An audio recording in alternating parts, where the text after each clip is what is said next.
Perfect. Thanks, Sam. Okay, Julia, whenever you are ready. Did you turn your mic on? Yes. Okay. All right, good morning, everyone. I would like to start by asking you all a question. Can you please raise your hand if you have a pet? All right, so that's a lot of us. I have a quote that I'd like to share before I get into it. Animals are the bridge between us and the beauty of all that is natural. They show us what's missing in our lives and how to love ourselves more completely and unconditionally. They connect us back to who we are and the purpose of why we are here. Trisha McGaugh.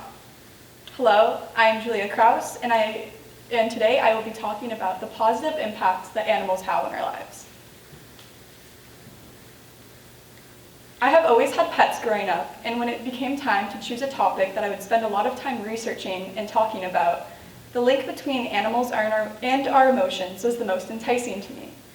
I wondered what the science was behind our four-legged friends' impact on our lives truly was, so I dove into research. To me, reading reports, articles, and blogs online gives me a basic idea of what I'm researching, but hands-on experiences are what actually educates me. To ensure that I would have the most interesting and educational research on the topic of animals and mental health, I collected some qualitative insight from the 10 interviews that I conducted and recorded for my podcast.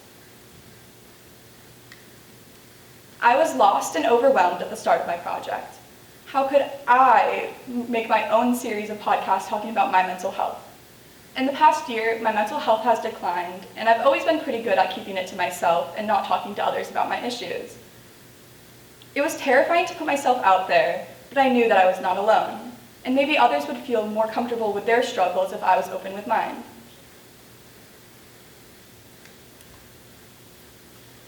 "40 million American adults suffer from an anxiety disorder, and nearly 10% of the American population suffers from a depression disorder.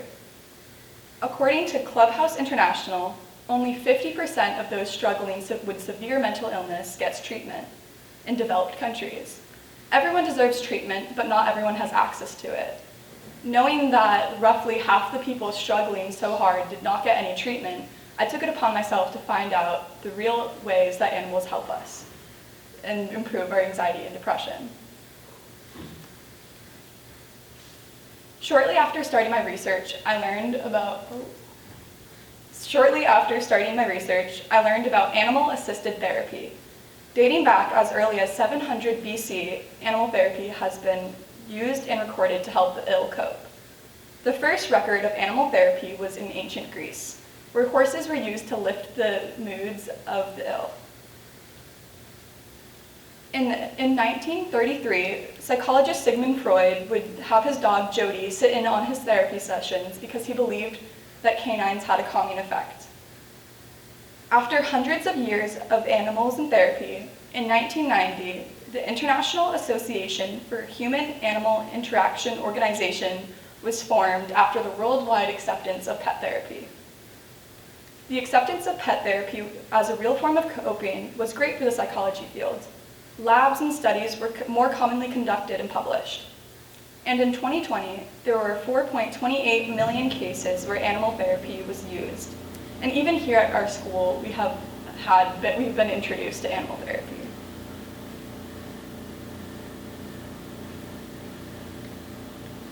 Now you may be asking, what is animal therapy? Animal-assisted therapy is when animals are used to assist a patient in achieving goals in therapy. These goals can be physical, mental, emotional, or social. AAT, or animal-assisted therapy, can be used in many different settings, including mental illness, physical illness, and helping children with autism. There are official programs that have certified animals to help with treatment, but spending time with animals in general can be a form of animal therapy. Dogs are the most common animal used in AAT, and I believe that this is due to their ability to form companionship. Dogs are quite literally known for companionship. I can guarantee that every single one of you has heard the saying, "A dog is a man's best friend." The friendship that dogs have with humans brings a sense of belongingness that helps decrease the symptoms of depression.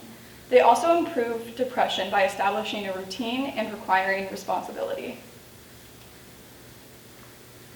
During my project, I was lucky enough to speak with Chrissy Carew, a life and business coach, who also has certified animal therapy dogs. Speaking to her, I was able to understand a professional's view of what animal-assisted therapy actually looks like. Chrissy brings her dog, Kylie, to a residential facility with elderly people. When Chrissy brings her dog, Kylie, to the ward with people with cognitive difficulties such as dementia, the residents become a lot more cognitive and their mood gets uplifted. They begin telling stories about their childhood and their past that they would not be capable of doing without Kylie there. Carew said, "The love that they have for animals and the love that animals have for her brings them back to their natural state." The power of comforting that animals can supply is not just limited to certified animal therapy dogs. Any animal and pet is capable of improving moods, lowering blood pressure and heart rate, and reducing symptoms of anxiety and depression. According to veterinarian Dr. Marcia Vieira and many others, petting a dog releases serotonin and dopamine, while looking into the eyes of an animal that you know can release oxytocin. Serotonin, dopamine, and oxytocin are our body's happy chemicals that improve our moods and increase happiness. Animal therapy is not limited to dogs. Animals such as horses, guinea pigs, dolphins, and cats have also been included in animal therapy studies. Another question that I think you might have is, why should I care? You should care because the rates of anxiety and depression are so high, and each and every one of you most likely know someone who is struggling. I am very passionate about doing my best to help people who are struggling, and by standing here today telling you all about animal-assisted therapy, I'm hopefully educating you all on a new coping mechanism that you might have not known about and that will benefit you or someone that you know. And as many of you know, I created a 10-episode-long podcast series published on Spotify called Pause for Mental Health. This series is still up and it's still open to the public. Each episode has an interview where my guest shares their experiences of animals impacting their lives. Some facts about animal-assisted therapy and connections between the stories that the guests share and animal therapy. Many people are not aware that their animals are helping them until it is pointed out, and this was the case for the majority of my guests. I wanted to complete my project in such a public way for this exact reason. Many people are not aware that their animals are helping them. Although it was uncomfortable sharing my personal stories at some times, releasing my podcast was important to educate my guests and listeners on the benefits of animal therapy. After talking so much about how animals have benefited me, I wanted to do something to give back to animals. I came up with the idea to make and donate fleece dog toys and cat blankets to the SPCA. Making blankets and toys is nothing compared to how animals have helped me, but it's just something that I could do to give back. I ended up making about 16 dog toys, 8 cat blankets, and a handful of cat toys as well. From this project, I learned that I am capable of telling personal experiences to others. I also made many connections of things in my life improving because of animals. I am a decently moody person, and it can be challenging to predict if I will be happy or sad.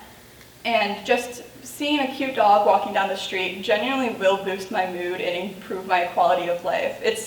You could ask my family, it's kind of funny, like I will be having a tantrum and then I'll see a dog and I'll be fine. Another important thing that I learned about other people from this project is that every single person that I spoke to has a connection to animals, and animals play an important role in their lives. I learned things about my close friends that I would have never known if it wasn't for this project.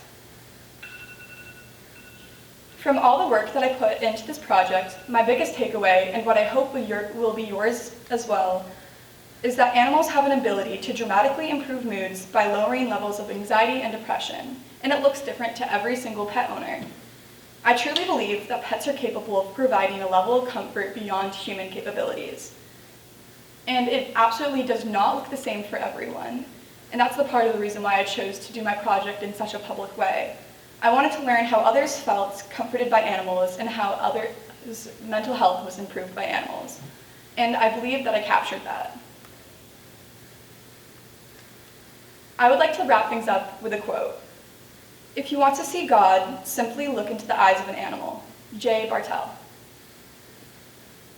I hope you all leave here knowing something more about the positive effects that animals have on mental health than you did when you came in. And thank you so much for taking a pause for mental health.